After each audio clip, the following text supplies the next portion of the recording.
I think the term free speech is, people always attack me like, oh, you say you're for free speech, but you're blah, blah, blah. I never say I'm for free speech. I hate that term. I think it is used interchangeably for several different concepts, some of which I am 100% for, some of which I am completely against.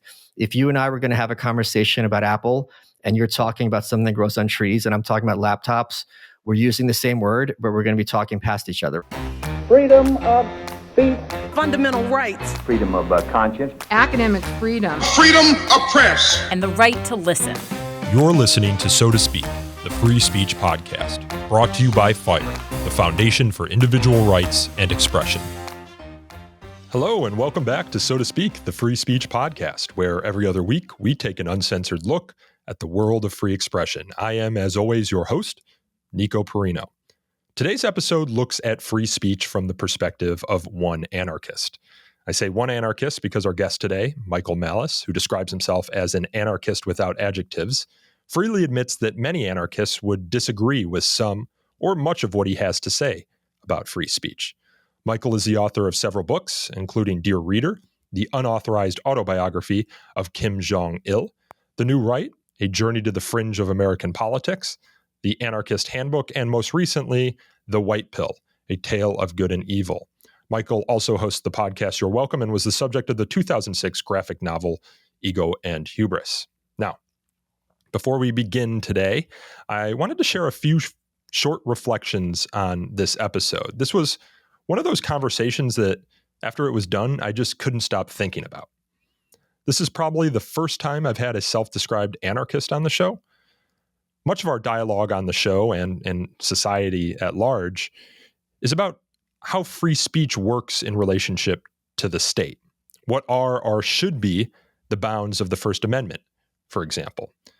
But in an anarchist society, the state doesn't exist, and free speech doesn't really exist.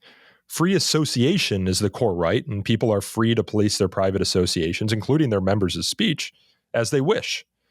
It's elegant in its simplicity, but begs the question whether there are any normative judgments people should make of these associations. Michael and I get into these questions a little bit, but since I rarely confront anarchist arguments against free speech, I was admittedly more unprepared to confront his arguments than I would have liked. This episode is a good representation of John Stuart Mill's truism that both teachers and learners go to sleep at their post as soon as there is no enemy in the field. I also generally wasn't on top of my game, as evidenced by the fact that when I was recording the placeholder introduction for this episode, I mindlessly read the title of Michael's first book as the Unauthorized Autobiography of Kim Jong II, rather than Kim Jong-il, to which Michael appropriately ribbed me. The first time I came across Michael's work, in fact, was when he wrote Dear Reader, the Unauthorized Autobiography of Kim Jong II, which... Kim Jong-il. Are you serious? This was extra embarrassing given that I was first introduced to Michael's work at a 2014 event at Cato about the very book that I mispronounced.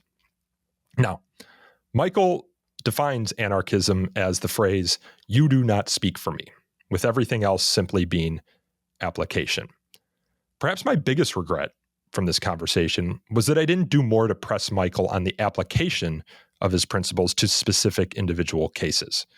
For example, I wish I had more concrete case studies at hand to dig deeper into the application of his views to things like cancel culture, the rights of people to join extremist groups such as the Klan, or to his contrarian take that nobody had their free speech rights violated during the McCarthy era. I probably should have had more concrete examples at the ready because I'm actually reading Robert Caro's series on Lyndon Baines Johnson right now and just finished the chapters about Leland Olds, who was a man who was driven out of government by Johnson after 2 decades of widely credited, successful service because Olds' earlier pre-government work involved pro-labor writings, which were used by politicians, including Lyndon Johnson, to cast him as a communist. Caro alleges that the real reason Johnson went after Olds was because Johnson's political backers saw Olds as an impediment to their charging higher prices for energy. Now, it's, of course, important to acknowledge that political appointees serve at the whims of the president and Congress, and no free speech rights were violated in Olds' case, but I would have loved to have dug deeper into whether there's any principle at stake when the government publicly smears people without adequate due process and makes them functionally unemployable thereafter, as was the case with Olds. I actually wish I had included Fire President CEO Greg Lukianoff in this conversation. Like Michael, he views the Red Scare periods with a nuance that is often not found in most popular discussions of those times. Greg readily acknowledges that there were actual Soviet spies in government, for example, but I don't think he would dismiss the free speech concerns altogether. Also, unlike Michael, Greg believes cancel culture is real, that it poses a threat to free speech. He sees it as representing a unique period in American history, and he's obviously very critical of it. Greg's new book, The Canceling of the American Mind, which we've discussed on this show before, is devoted to making all of those very arguments. In short, it would have been fun to hear Greg and Michael unpack these two subjects. They also both have family histories dealing with Soviet oppression. Perhaps we can get them both on the show at a future date if Michael's willing to come back. Now, despite these misgivings about my contributions, my personal contributions to this conversation, I did really enjoy talking to Michael. He has a commanding knowledge of history. He is smart. He is funny. And importantly, he lends a perspective to these issues that aren't often shared in free speech conversations. And for that, his voice on these issues is even more important and makes all of us smarter. Now, I'll get myself out of the way and get onto the conversation. Here is Michael Malice. You describe yourself as an anarchist without adjectives. I think that was a phrase you used on the Rubin Report. Correct. What does it mean to be an anarchist without adjectives? Well, the black flag of anarchism comes in many colors, and you've got the original anarchists who are communists. You have contemporary anarcho-capitalists who the ANCOMs don't regard as anarchists at all. And I don't swear fealty to any one of these schools. I think they all bring something very useful to the table. And I'm not going to, say one group are the real anarchists and the other group are not. And they both also have their flaws as well. What would you say kind of is the Cliff Notes version of the definition of anarchism as you see it?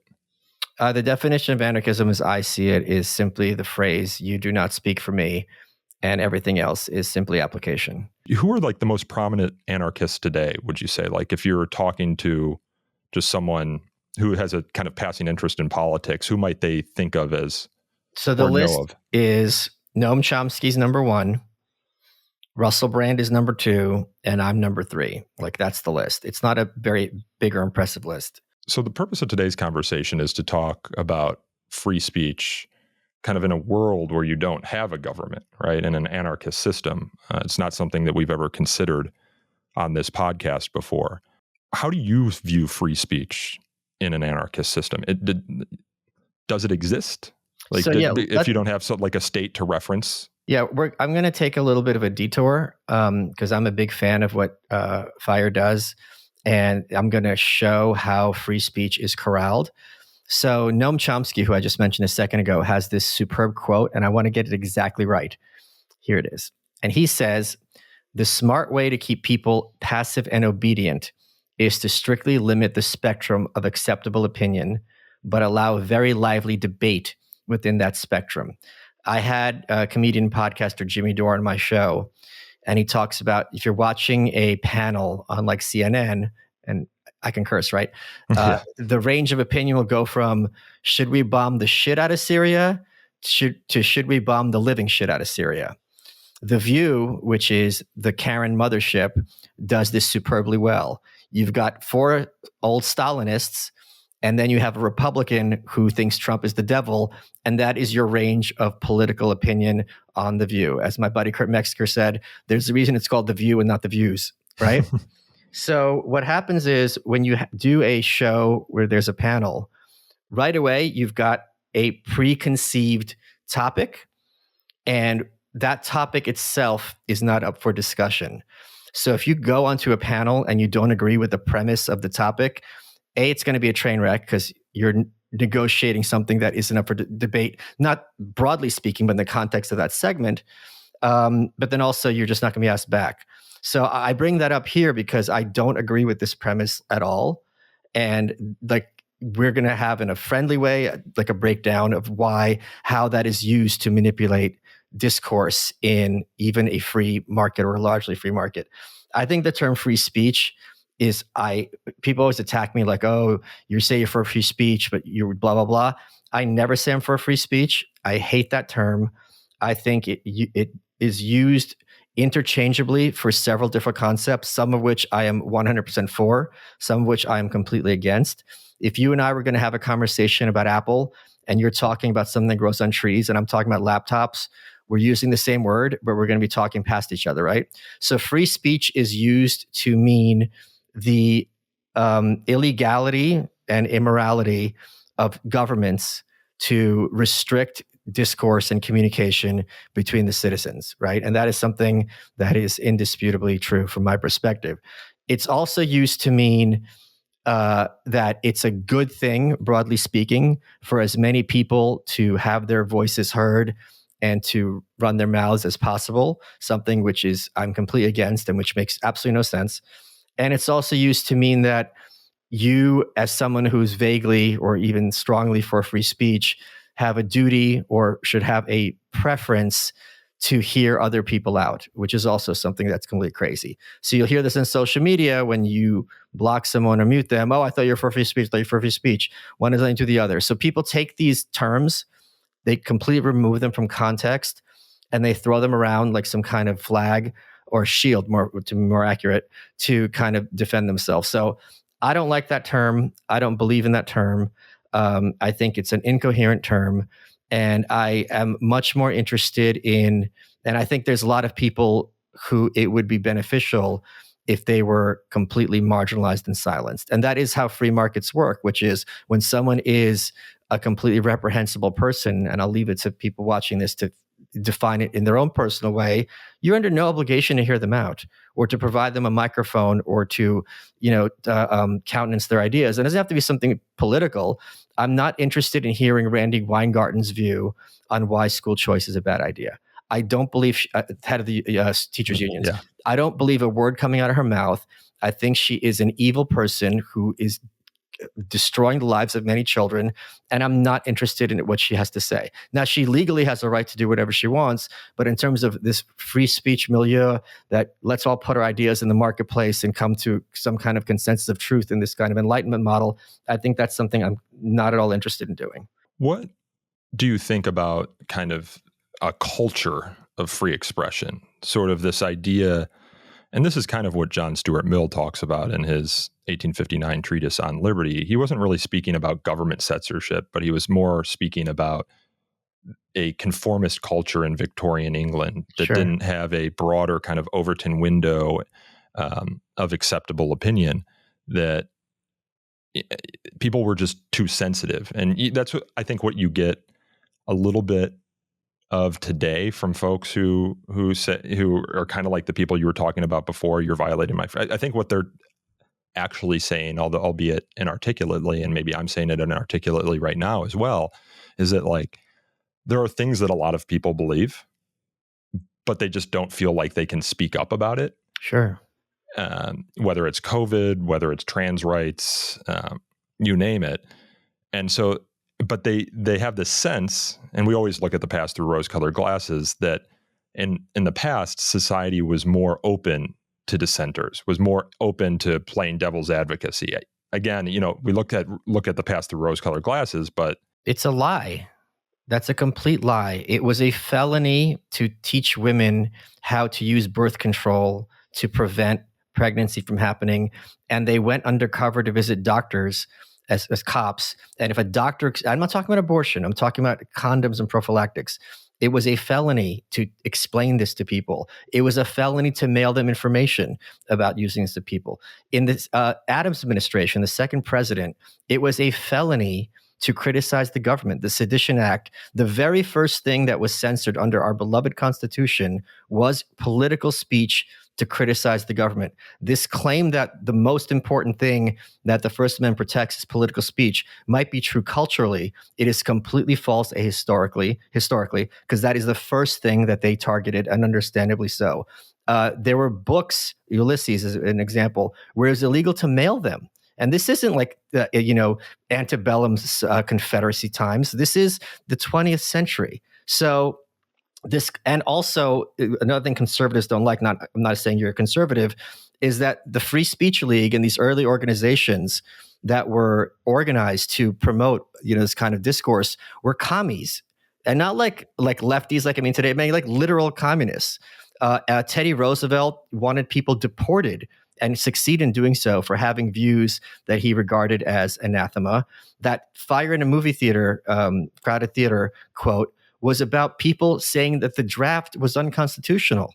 So, and the Supreme Court unanimously agreed that it's okay to censor that. So this boomercon claim that we used to have this perspective on free discourse is a complete lie and is as ahistoric as the 1619 Project. America and pretty much every culture has always and has to have some kind of censorious aspect to it. Now, there are certain pockets where, free discourse is much more accepted than in others. And that's, broadly speaking, a great thing. But this claim that we're ever going to be at a place where, all the ideas are on the table is not only crazy, but I think undesirable, because I don't want to have it stigmatized for people to be discussing sexuality with children. So there's certain things that everyone listening to this will have their own line where, like, you know what? It's good that some things aren't even talked about at all. And that, because once you start talking about them, some people start doing them. Violence is another one. Once that becomes normalized in speech, it's not that long until people are pulling out their guns. Now, in some cases, that's a good thing, but it's still not a fun thing. I think you're right. And if you look at a far enough back time horizon, you are going to find extraordinary examples of censorship. And in most cases, in some cases, you don't even have to look that far back, right? But a lot of the stories that we tell ourselves in America about the McCarthy era and around World War I and the Schenck case, which is what you referenced, which is where the fire in a crowded theater analogy. Who had their free speech harmed by the McCarthy era? Well, you can look at Oppenheimer. They touch on that. They talk about how Oppenheimer lost his clearances because of his alleged communist affiliations. Yeah, but his speech was in no way infringed. He could say whatever the hell. If I go up here and say I'm a Klansman and you don't want to have me on your podcast, in what way is my First Amendment free speech restricted? No, I'm not saying it. I'm not saying it is. But what you found during the McCarthy era were government hearings where they essentially browbeat a bunch of people for being communist, and some of them were. For and being some of them members of a secret organization dedicated to the violent overthrow of the government in service of a foreign dictator who had engaged not that long before that, in genocide of millions of his own citizens. So to portray this as somehow like, oh, I voted for the Green Party and I got kicked out of my job is completely disingenuous. I'm not saying you're doing that, but that's how it's portrayed. No, sure. And I do agree that there is not enough nuance that's brought to the McCarthy era. But even if you take that as a justifiable reason to censor someone, right? How are they being censored? Well, we can look at the college professors who lost their jobs, right? And if we're talking about at least state power, you're talking about, in many cases, state universities. But how are they censored? You don't have a right to say whatever you want. If I'm a chef at a restaurant, I can't go out into where the people are sitting and start delivering talks about healthcare. Like, you can't say whatever you want at someone else's job. That doesn't make any sense. Sure. And I don't disagree with that. And that last example, I'm talking about professors at public colleges and universities with tenure, in many cases losing their tenureship with a lack of due process. We're talking about state universities, right? Where, and again, you're an anarchist, right? So you might not believe that within the context of a college or university environment that the state should be able to, or shouldn't be able to punish a professor for their viewpoints, right? Or for their political beliefs or allegiances. But, the case law as it's developed over the years has found that to the extent you are a tenured faculty member at a college or university campus, that they can't fire you alone for your political beliefs. But they were being fired for being members of a terrorist group. They were not being fired for their political beliefs, by and large. You can believe anything, right? The question is, were you conspiring to overthrow the government? Right. No, were you a member of a secret organization, a card-carrying member? It's not, do you like Marx? It was, were you taking orders from Stalin? That's not the same. No, it's definitely not the same. But you'd have to look at any individual example to see whether they were actually conspiring. And this is actually, I'm glad you bring it up, Michael, because this is part of the discussion around free speech on college campuses right now surrounding Students for Justice in Palestine, right? You have a number of chapters of Students for Justice in Palestine on college campuses right now who are chanting from the river to the sea, Palestine will be free, or Intifada, right? And some of the arguments that, in this case, the state of Florida is making is that these groups are conspiring with Hamas, or they are providing material support for terrorism because they are supporting the actions that Hamas took in Israel on October 7th. And the argument that FIRE has made is that you need to show a lot more than that they just support, that they member of an organization that is supportive of some actions that a terrorist organization had made, right? Is there communication between Students for Justice in Palestine about how they're going to support this organization? Are they providing financial support? Or, so there needs to be a little bit more than just, well, they support the actions of this group, right? And that's where due process comes in, right? That's where you kind of find out the facts of any individual circumstance. But just kind of creating a blanket exception to the First Amendment in this case for anyone who supports Hamas or is a member of the Students for Justice in Palestine, I think is painting with a broad brush and creating a sort of guilt by association that we've largely stood against in the United States. I mean, do you disagree? I don't think that's what guilt by association means. Like, if I'm a member of a group, let's take it out of the Hamas situation. If the Klan is a terrorist group, right? The purpose of the KKK was to terrorize innocent people in order to extra-legally impose an order and to keep them in a state of submission and fear, right?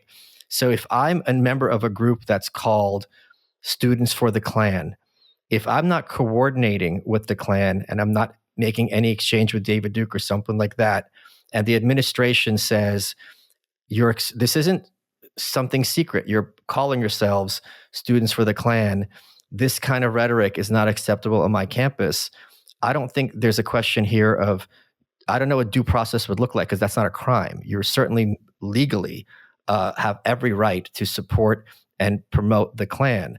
Point being, it is perfectly appropriate in that case, and I want to take it away from Hamas because that's much more ambiguous than the Klan for most people. I think it's perfectly acceptable in that case for administrators to be like, yeah, this is a line we're not willing to cross. And how do you see the Hamas situation as more ambiguous? Because I don't know what exactly these students in Florida are saying. Gotcha. If they're simply saying, we're for Palestinian, we're for Palestine, we don't believe in Israel, blah, blah, blah, that's perfectly acceptable.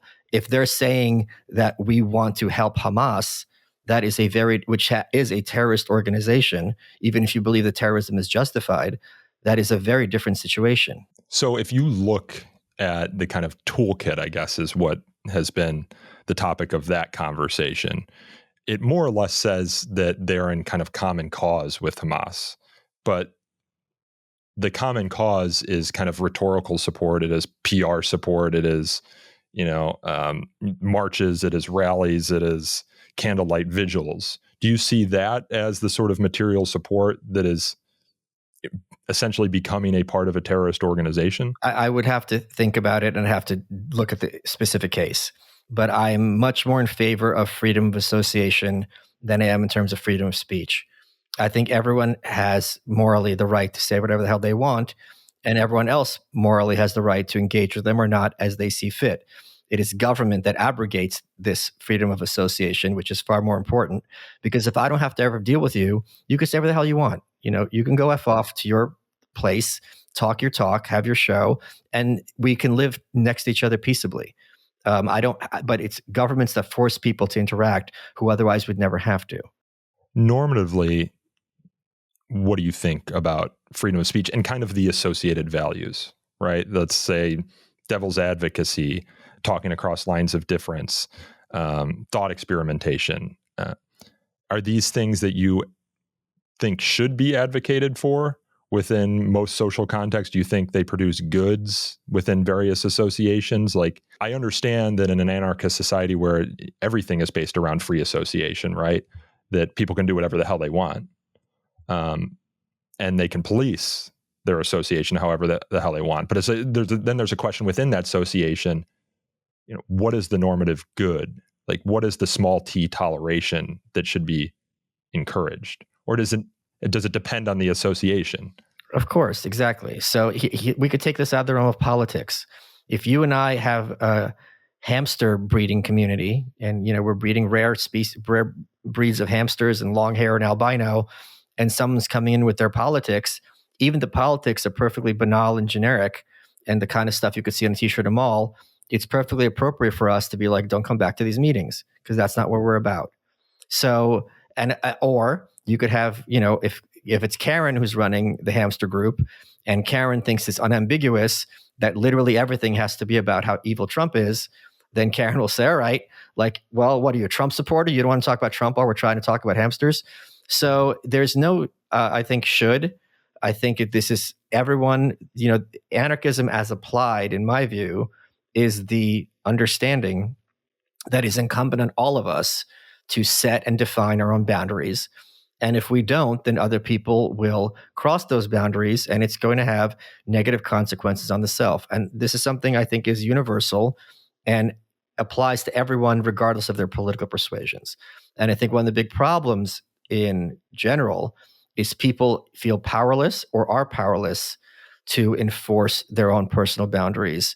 And it creates friction where some was not necessary.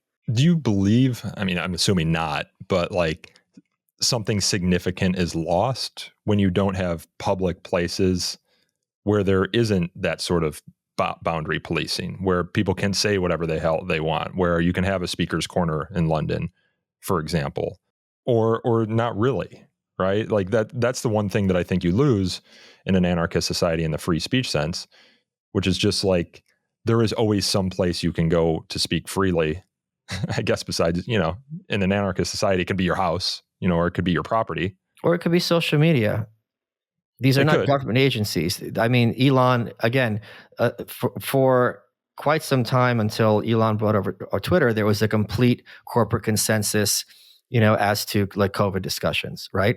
And everyone's just like, everyone's all black-pilled, we're screwed. The point I always make is, you don't need a majority. That's the democratic model. You only need an alternative. And as long as you have one alternative, then this whole monopoly edifice collapses. And the misunderstanding, in my view, that most people have is the belief that markets tend toward monopoly, that eventually it's just going to be one place where everyone has to talk. But if you look at any field, if you and I were talking 10 years ago, and I said that on every supermarket, there wouldn't be Diet Coke, but Coke Zero, there'd be two types of sugarless soda, I'd look like a crazy person. It's like a punchline from a bad comic.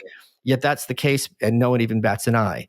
So we have, in every aspect that's not under state control, we have more choices, more outlets. Before I was born, there were 3 networks to get the news. NBC, ABC, and CBS, 3 shades of progressivism, and maybe Bill Buckley makes an appearance once in a while to be the right of center guy. Then you had CNN, then you had Fox News, so then there were like 5, headline news, whatever, MSNBC, 6. Now you have YouTube. It's infinite. And they can never get that genie out of the bottle. Before you and I were born, if you and I wanted to censor an author, all we got to do is kill him, round up all the copies of his book, burn them, and it's done. Now, I can take any book, press one button, duplicate it infinitely, send it anywhere on earth at the speed of light, and create a magic spell so that only people who know the counter spell can even read it. It sounds like science fiction, but that's the status quo. Censorship was not stopped as a result of people believing free speech or governments. It stopped as a result of technology, and that cannot be undone. Well, the government certainly tries, right? And unsuccessfully. I mean, when we saw the Twitter files come out, we saw all the examples of the government trying to jawbone Twitter. Alex Jones just had to pay, I think, or he's on the hook for like the GDP of France. I know, yeah. Because he said nobody died at Sandy Hook.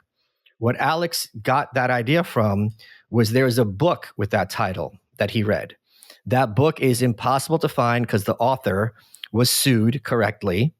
The copies were all destroyed. You can't find it, except if you go to archive.org, it's there for anyone to download for free.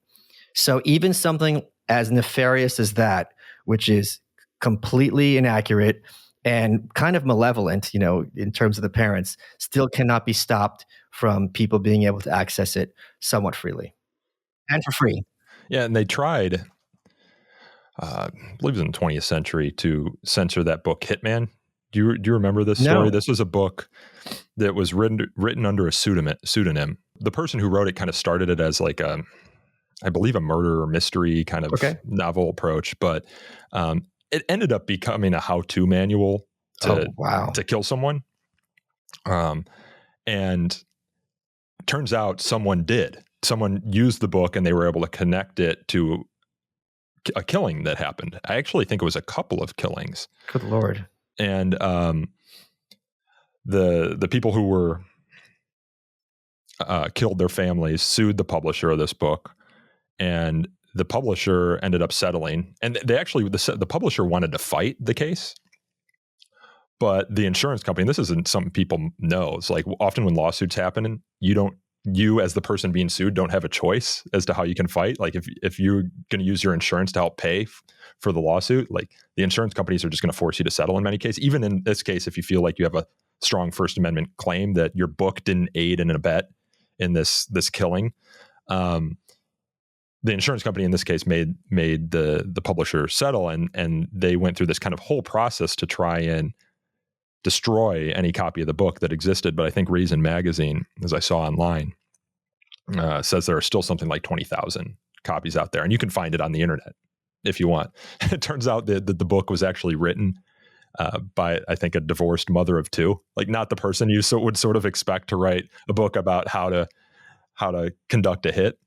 Yeah, but, I got into it on Twitter with somebody, and then not long after that, they shot up like a tattoo parlor, a lot of other places, and they had written a book where they had used the names as characters of people that they actually later did murder.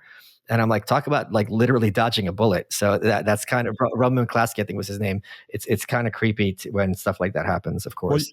Well, you find it. I mean, this is a story throughout time, right? Like when the Columbine shooting happened in the 90s, right? They tried to pin that on Marilyn Manson because the shooters listened to Marilyn Manson, right? Right.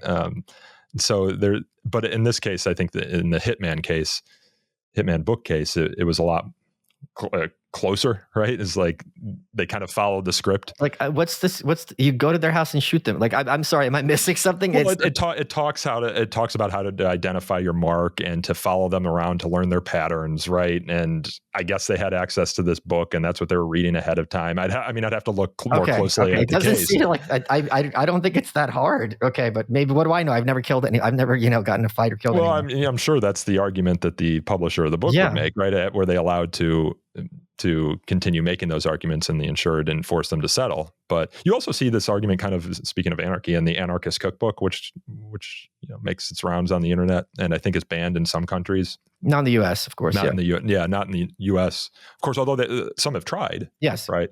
Some have tried. What is the core right under an anarchist system? Right. Like, do you believe in and what serves as the basis for that, right? When we look at the Declaration of Independence, right? We hold these truths to be self-evident, that all men are created equal, that, the natural rights theory, right? Sure. I think that's the base of anarchism. I think that's fair to say. Just this idea that there's different rationalizations or justifications for anarchism, but the idea that no one is in a position to infringe on your freedom. And so I would imagine then that you don't believe in like social contract theory that would... No one does. So social contract theory is completely incoherent and insane because it is a contract of which the terms are never made clear, which you cannot which you implicitly consent to, and you cannot ever leave. And it's a claim to be the basis for how governments form, even though no one even pretends that any government has been formed as a result of it. It's a complete fairy tale that makes no sense whatsoever. And it's rape culture.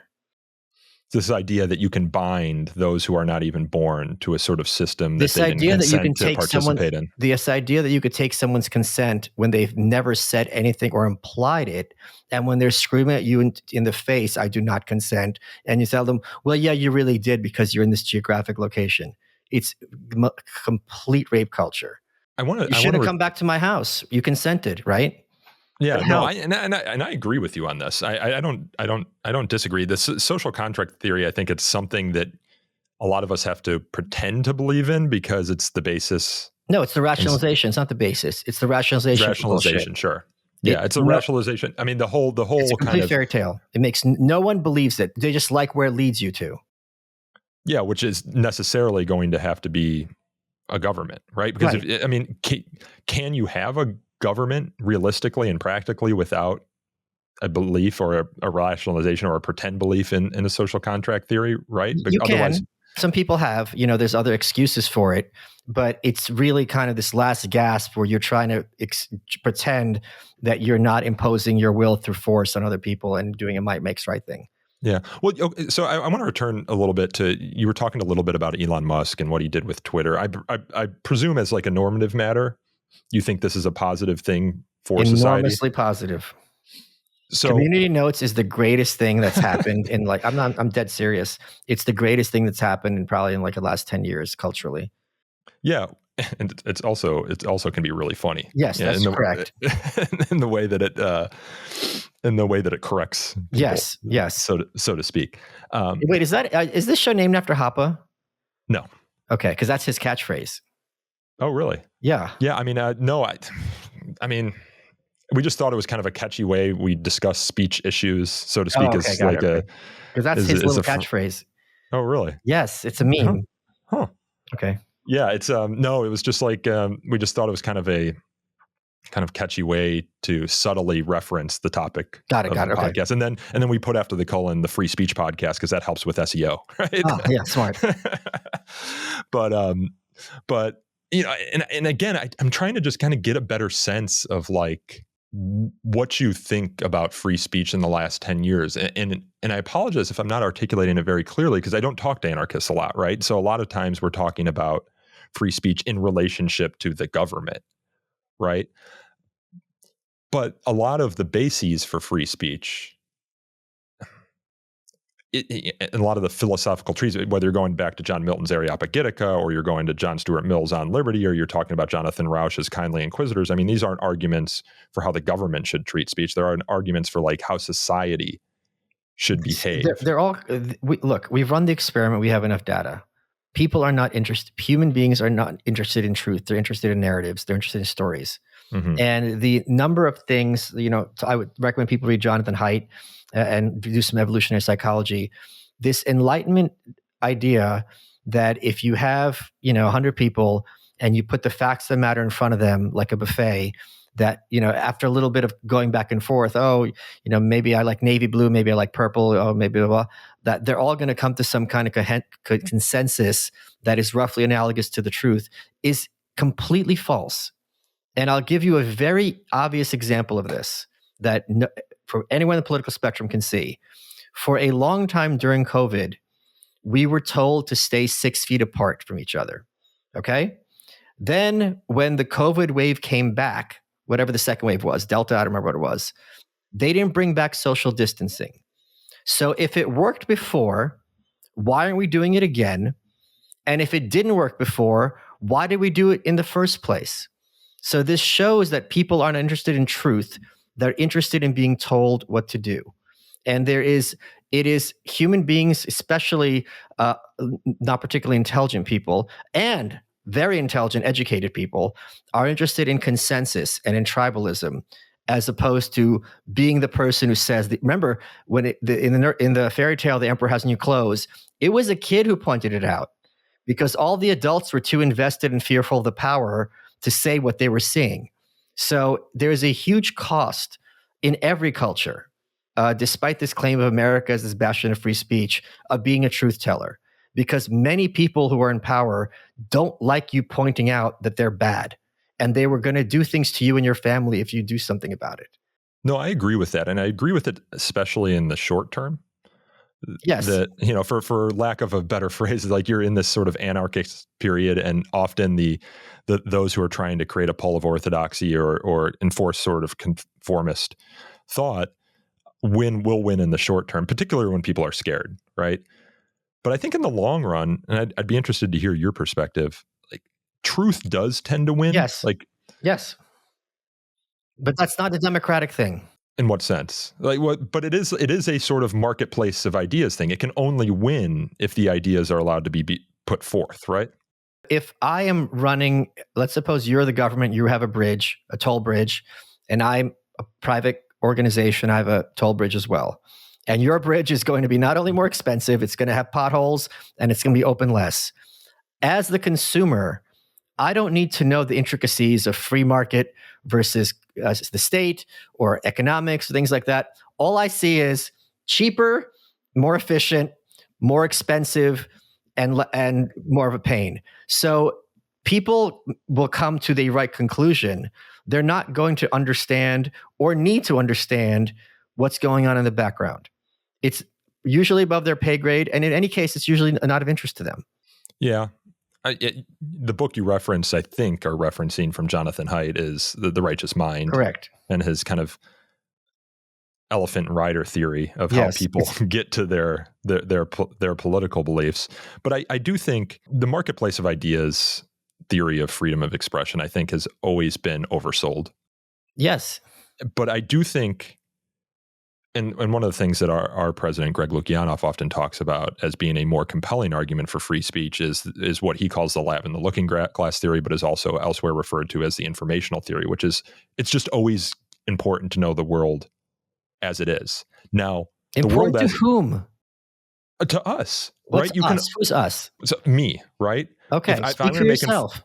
But yeah, for anyone, right? No, not for anyone. Your outputs are only as good as the data that is input. Do you have lawyers? At Fire? Yeah. Yes. So when it comes to the law, what I think is completely irrelevant. I'm going to shut my mouth and do what my lawyer tells me. And I might ask some questions, but in any case, I don't have to be a legal scholar or a lawyer. I will defer to them. And it's appropriate in many cases for me as the layman not to know what the hell is going on and to be deferential. Now, this is something that is weaponized in terms of trust the experts, trust the science, but it's not at all the case that it's useful for everyone to have an understanding of everything. Perhaps not, and in every case, but I think the best way to understand the world is to learn as much about the world as possible, and not just learn what people believe or that might end up being true, but what people believe that is false. Like you can't fix a problem unless you know that problem exists, right? So the analogy we've used before is like, you can censor, but then you don't know what those people believe. So you either don't know the truth that they might have spoken, or you don't know the falsehood that they might have spoken that also is a signal that also tells you something that's important to know, perhaps that there's a problem to fix or a mind that needs to be changed. So censorship in that sense is like breaking the thermometer, right? You just don't know what the temperature is anymore, but it's still 45 degrees out. That's all true. But the point is, not only do most people not want to understand the world, they don't even want to understand themselves.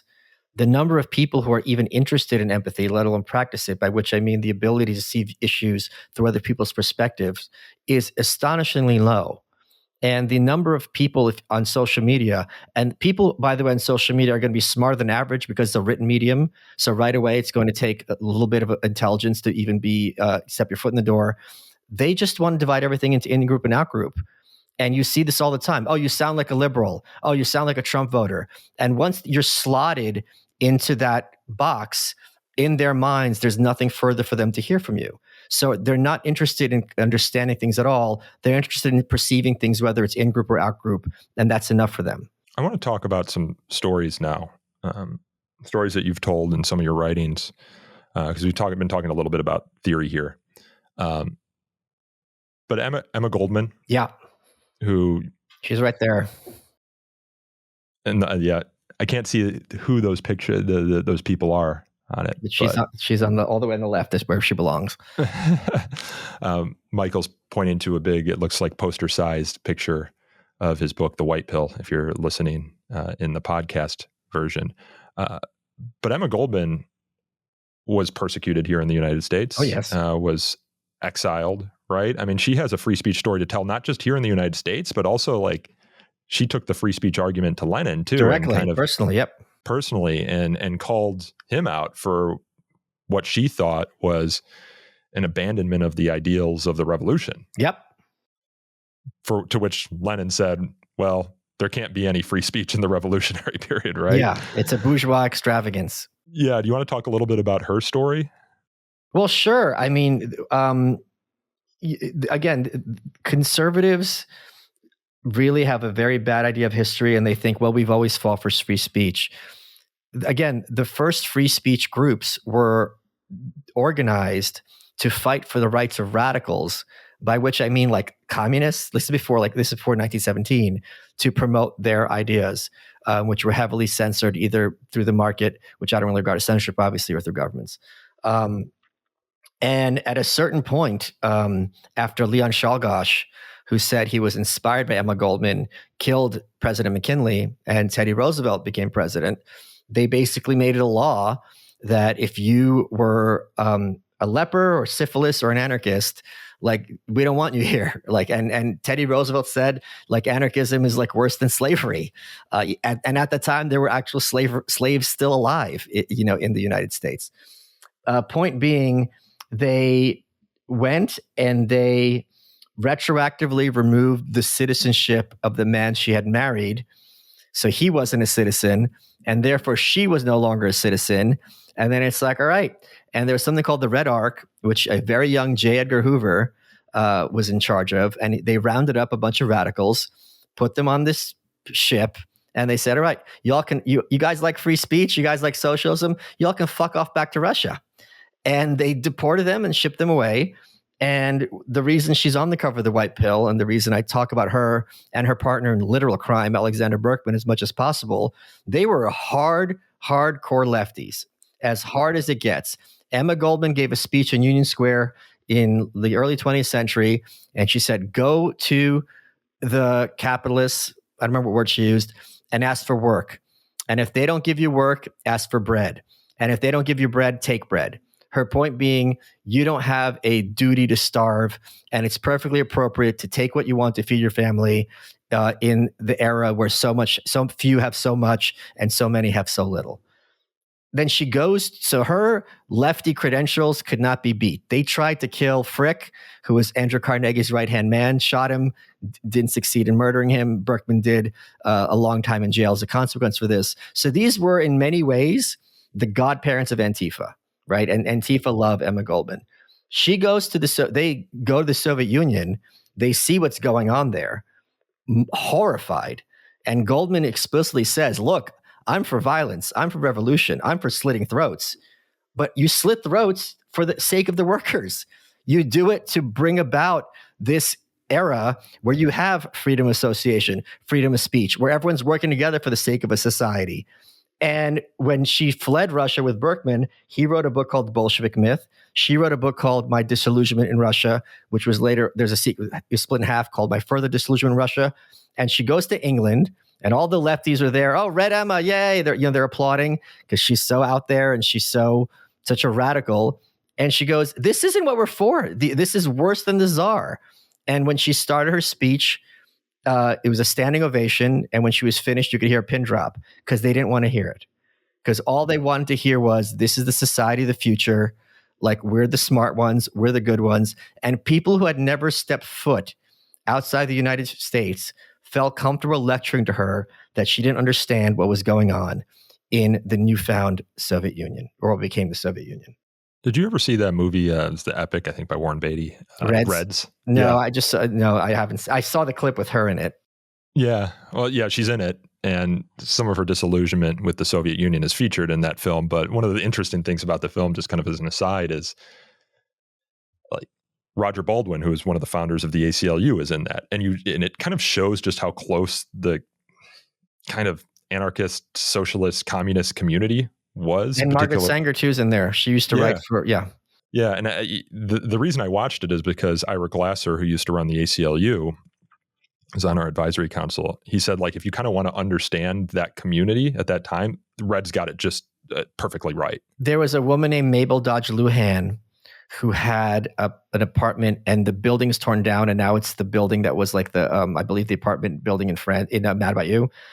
Point being, she had a salon, not a hair salon, like a salon in the old sense where people got together, meet once a week. I think it was Thursdays. And John Reed, who I think Warren Beatty plays in Reds, described her as like a complete simpleton, dumb girl, because she went there and she never talked, Mabel Dodge Luhan.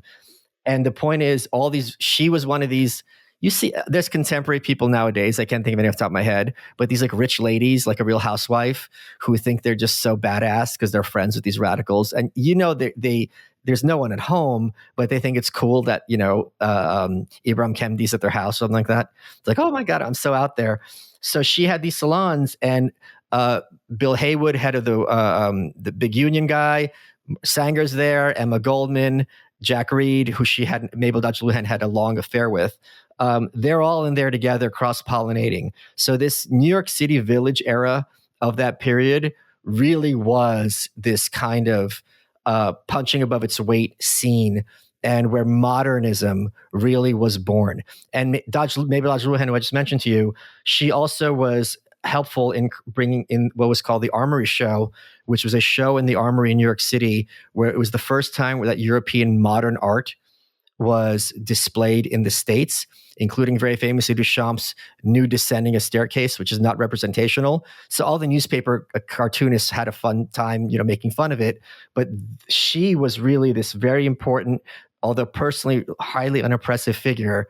And it was a lot of cross-pollination. And I got to tell you, that's one of the reasons I'm very excited that I currently live in Austin, because maybe it's not the same exact thing, but there's a lot of cross-pollination here between the crypto people, the podcasters, the comedians, the biohackers, like the white people stuff, like Whole Foods and cold plunges. Like everyone's here and they're interacting, and it's really punching above its weight. I think it's overstated often, but people talked about the rise of Silicon Valley being somewhat like the rise of Florence during the Renaissance, right? There's value, I guess, of people who are creative and innovative, yes, just being in the same place, right? And it does seem like people are moving to Austin, and it's getting some of the same network effects that you get from everyone being in the same place. You see a little bit of it with Miami as well. And Silicon Valley is still the place in tech. Hasn't been eclipsed yet, I don't think.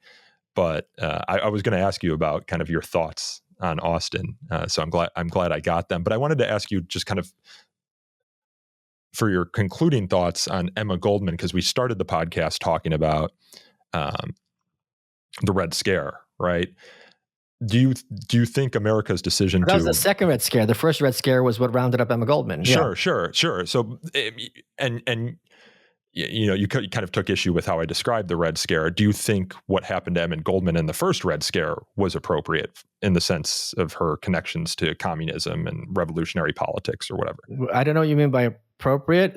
She was not a member of any organization taking orders from a foreign power, which is that, I don't know if that's called treason or sedition, whatever it is. So that is one major difference.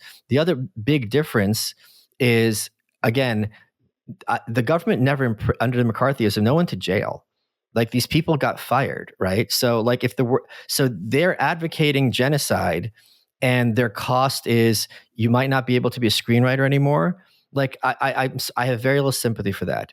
And the fact of the matter is they just changed their names and they became heroic in terms of Hollywood.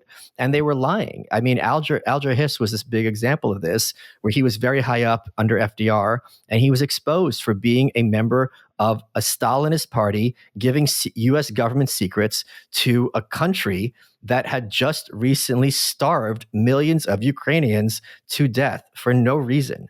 So this Hollywood version of the McCarthy era, that these people were just innocent victims who just had a different point of view, is a complete lie. Now, it is possible, and it is, I would actually lean toward this, that the government has no place investigating something like this. And that there's certainly an argument to have for that. But to act like these people are all innocent lambs who just, had their lives ruined because they flicked the wrong lever at the voting booth is completely untrue. And I'm not saying that you said that, but I'm just saying that's the popular perspective.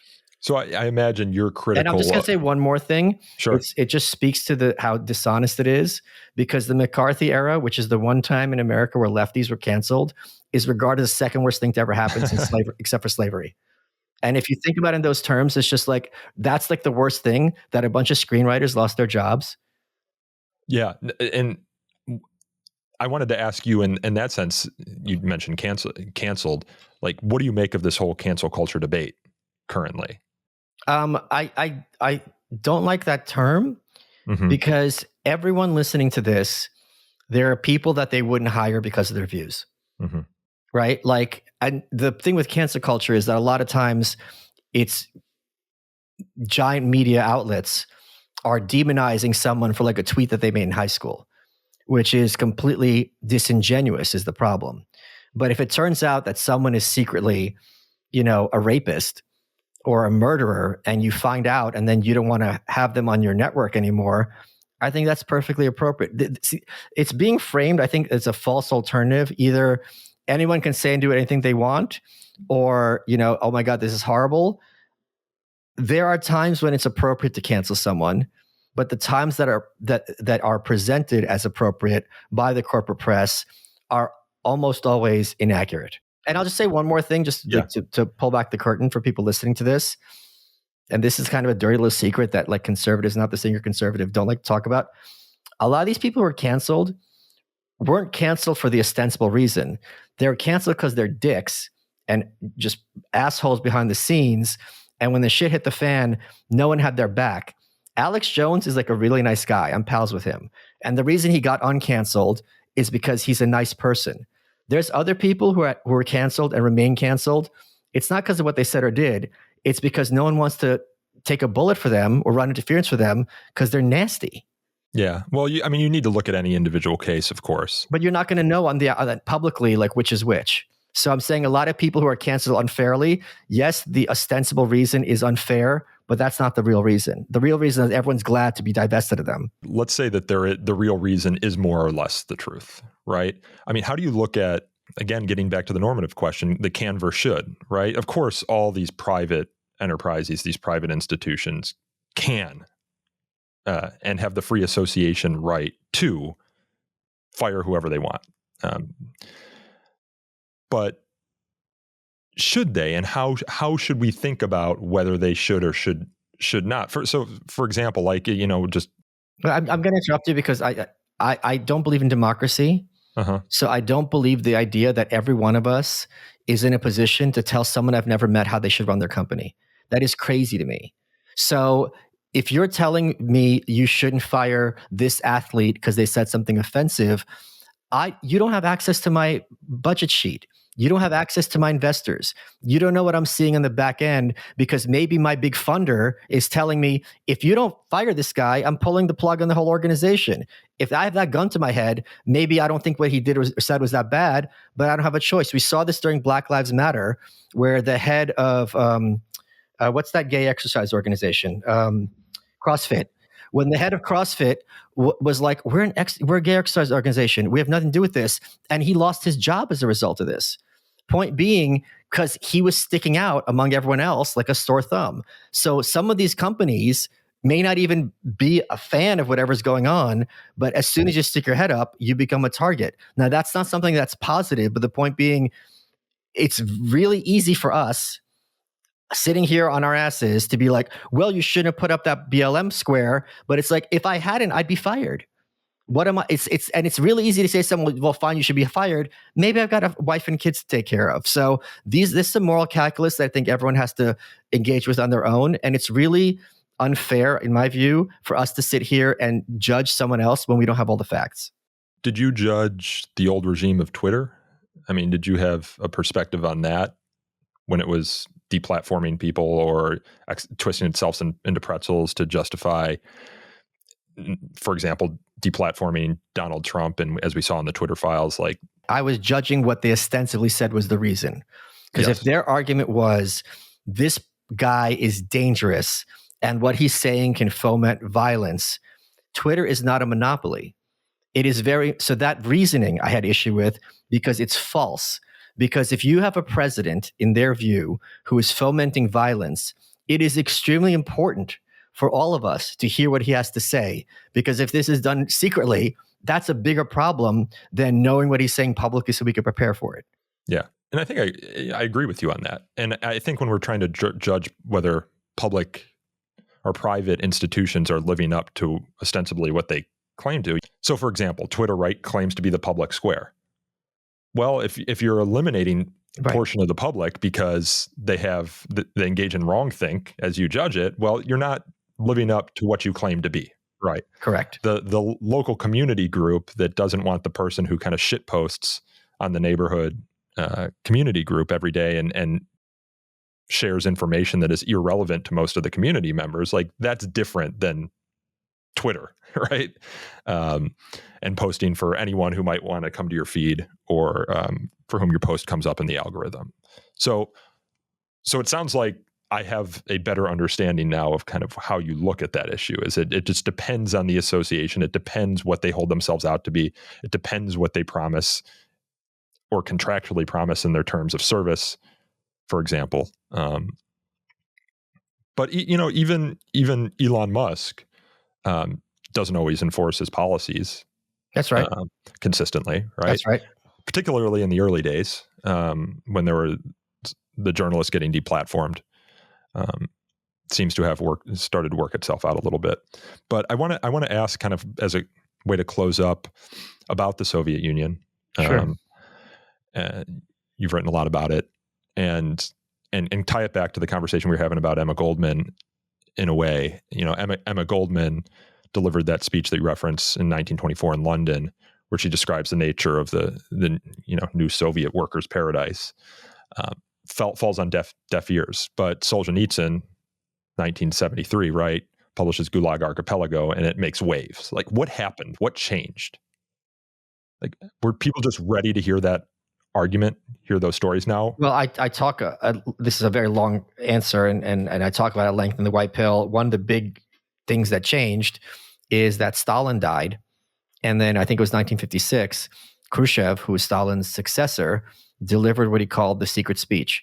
And the secret speech said, well, first of all, even before that, Stalin made a pact with Hitler. And Hitler back then was Hitler, right? So if I'm a lefty and all my life I've been like, all right, maybe I have issues with the Soviet Union, but they're basically the direction I want us to go, blah, blah, blah. Like that's a much better model than the United States. You're shaking hands with Hitler? Okay.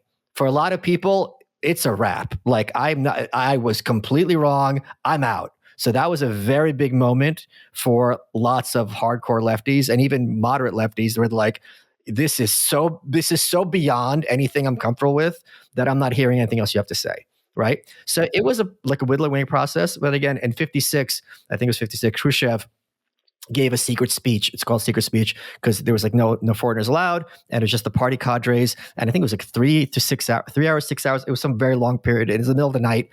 And he's like, all the stuff they were saying about Stalin is true. All these people that were forced to confess in these trials were innocent and they were tortured. And the orders came directly from Stalin. This cult, personality cult, is completely incompatible with Marxism, Leninism. And he just went down and they're sitting there and they can't say, oh, this is Western capitalist propaganda. He's sitting in Stalin's seat, literally. So that was also a big moment where they're like, oh shit, we can't just hand wave this away as the bourgeoisie or the capitalists try to make us look bad. They're like, okay, this actually was true. And that was a very big reckoning point. And the thing is, when Stalin died, they closed down the gulags to enormous extent. So a lot of these former prisoners, I think they were sworn to secrecy largely. Well, good luck with that. Now we're reintegrated into Soviet society, and they had families, they had friends, and you had thousands, if not hundreds of thousands, of people who saw it firsthand, who lived in it, who came back a complete wreck from when they had been vanished for absolutely no reason. And they had their testimony. You're not going to say these are all like foreign saboteurs. So that was also a big moment internally where people were, and also in 1953, when Hungary tried to have a rebellion and the Soviet Union sent in the tanks. 1968, the Prague Spring, and the Russians and several other countries invaded Czechoslovakia. These were moments where you can't hand wave it away and be like, okay, it's just crazy Emma Goldman, or okay, this is dictatorship, but it's just temporary, it'll be over soon. This was, 50, 60 years after the Russian Revolution and the Bolsheviks. I've got a poster here in my office. It says they coined the term politically correct 50 years before the West caught on, and it's from the Museum of Communism. That's in Prague. I have magnets from that place on my fridge. They said you couldn't get detergent in the store, but you could get brainwashed. Well, and that's something you're an expert on, right? Is just the suppression of thought and belief and speech in authoritarian countries, in the Soviet Union, in North Korea. Like, can you just kind of walk our listeners through what it's like to be a person living in those societies? I think it's hard for us Americans to really understand. And you visited North Korea. It's like having an affair versus being married, right? Yeah, sure. Like it's not analogous. Of course. But I guess what I'm trying to say is, like, you have Yomi Park, who's come out of North Korea. Sure. I mean, she would know it better than you. But like most people don't get into North Korea. Like, they don't see what it's like.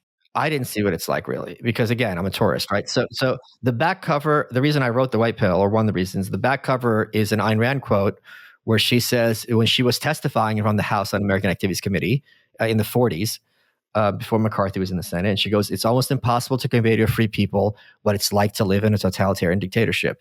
Now, I'm sure lots of people, or if not everyone listening to this, is sick of woke stuff and, woke this and woke that, and you turn on Netflix.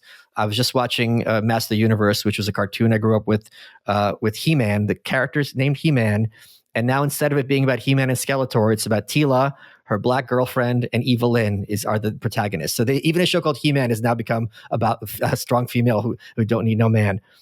The point being, you and I can sit and laugh about this, right? Or we can write articles complaining about it. I'm sure, I haven't looked at the message board, the He-Man fandom, there's a lot of people who are like, this is bullshit, blah, blah, blah. A lot of people like, despite this, it's good. A lot of people like, whatever. We can have a discussion.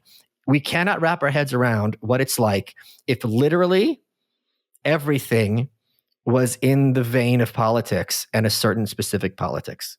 We cannot wrap our heads around the idea that if we're sitting at home talking to our friends, the odds are quite high, the people in the group are going to be a spy for the government and they're going to turn us in. We don't have no idea what this is like. When people in the States are complaining like, oh, it's just like Soviet Russia. Sure, there are aspects. We cannot imagine what it's like for it to be that thing 24/7, 365, every song, every TV show, every magazine, every newspaper, every public conversation has to be through this very specific vein. We cannot imagine what that's possibly like.